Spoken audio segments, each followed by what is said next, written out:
Picture this, it's 11 a.m. on a Saturday morning. You go to the food center near your house to your favorite chicken rice stall, only to find that it is gone. Well, turns out that this happens to be a sign of a bigger issue. In fact, closures in F&B outlets have risen since 2022, from 230 a month to 307 a month in 2025. That got me thinking, what does it take to keep a food stall healthy and running in Singapore?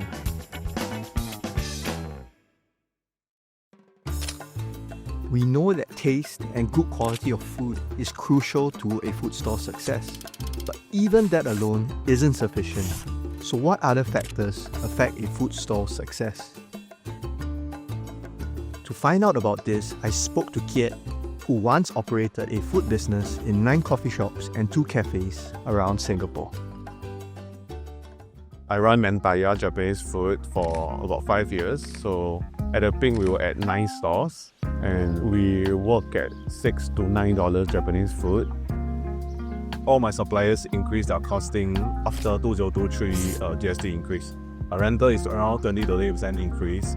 After the second renewal, it's another 10-20%. So it's hard to sell at $6 to $9, but instead I need to go to $7 to $10, and in the end, I lost those customers. So last time, most stores can earn like 4-5K a month or 6K a month. Now it's only 1-2K. If you don't lose, it's good enough really. Most of the stores are really damn crazily priced, and coffee shops everywhere are buying at excessive prices. 30 mil, 40 mil.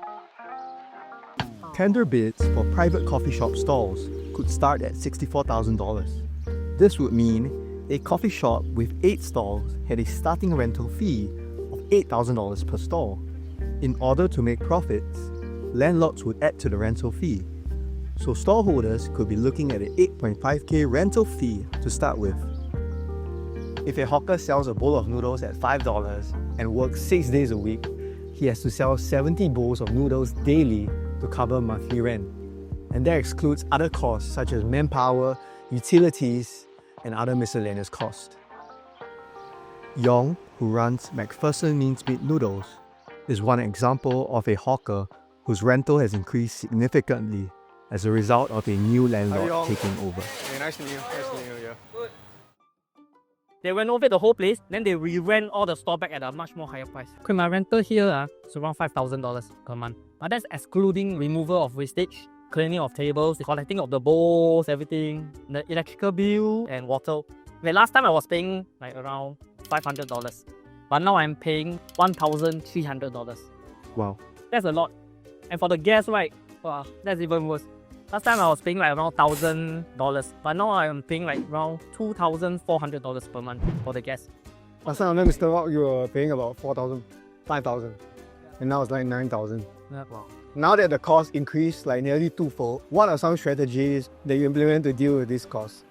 Last time my operating hours is 6:30 a.m. to 1:30 p.m. But now I've extended my operating hours to 7:30 p.m. or sometimes even until 8 p.m. Sell more bowls of noodles. For the extended hour, let's say I sell another 100 bowls of bak chor mee, another $500. But this $500 don't go to my pocket, everything, you see. I still need to pay for the ingredients, salary, additional gas usage, and all that is money, you see. So after paying everything, not much left also. In 2025, his rental had increased to $5,000. Electricity and water was now a separate entity at $1.3K per month. Gas, which used to be $1,000, was now $2.4K. And on top of that, he had $2,000 of miscellaneous cost. So that brought his total monthly expense to $10.7K. And we aren't even talking about manpower yet. So while inflation rate rose about 2.1% over the last 5 years, Yong's total expense increased by 2 times. To make up for that increased cost, he has to increase the price of his noodles. This is why a bowl of noodles that cost $3.50 in 2019 now costs $5 in 2025. If rental prices are all increasing, how does one store succeed with selling $1 Nasi Lemak? To find out more, I've decided to speak with Jirin. He's the second generation owner of Kedai Makan Muhajirin.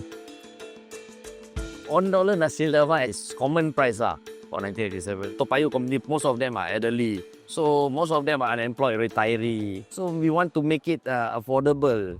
The community is the one who satisfy our feel of achievement. The feeling is satisfying. That is more important to us. Can you break down for me like what are the main costs that you incur like running a business? Like To me, rental is the first important thing. If the rental is too high, it's very difficult. Definitely we have to increase our food prices. But this is a fixed rental. We are so lucky that our boss is very understanding. Even he rise up the price, right? He will talk to us like, he say no choice, I have to rise up the rental. He give us tips like, hey, maybe you can rise up again. Most of the time we finish at 1 p.m. But then he say if you can extend, you can extend. Or you can do Grab, we can apply for CDC. He concerned about us also because he knows that we always give to the community, you see. For our location, it's about 500, 600 more. After hearing from Jirin on how he sustains his business, I wanted to hear from first-time hawkers who have succeeded at keeping their business profitable. Hence, I met with Michelle, who became a hawker in 2018 and broke even in her first year. I joined NEA Incubation Store program. That's how I started in this F&B line. First, stainless steel racks and tabletop, all that kind of thing is very pricey, but it's provided by NEA. So I actually save up at least 15K. I think I spent less than 10K in my beginning of this business. because Lei Cha is such a niche product, it's not like your Cai Fan or your chicken rice. Were you concerned that like at the start it will not be very well received? I'll say it's a bit slower than maybe if you sell other more common food. Like durian, not everyone love it. Okay. So, but from those who love it, they will definitely go for it. I think eventually we will get our own group of these regular customers.